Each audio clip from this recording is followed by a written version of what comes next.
வாழ்க்கை சொர்க்கத்துக்கு மேலே சொத்து சொகம் ஏதும் வேண்டாமையா. சொன்ன கதை இல்ல கேட்ட கதை இல்ல இந்த கதை போல வேறேதையா. ஆயிரம் யானை பலம் அண்ணன் தம்பி சேர்ந்திருந்தா பாசத்தையும் ரோசத்தையும் பந்தி வைக்க முந்தோ. புன்னகைக்கும் கண்ணீருக்கும் வேறுபாடு ஏதுமில்ல.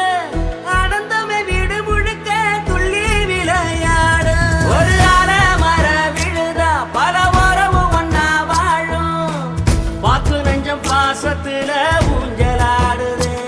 ஒரு கண்ணு கலங்கினாலும் பல கைகள் துடைக்க வருமே. இப்படி ஒரு கூட்டுக்குள்ளத்தான் வாழ ஏக்குது. சொந்தமுள்ள வாழ்க்கை சொர்க்கத்துக்கு மேலே சொத்து சொகம் ஏதும் வேண்டாம்.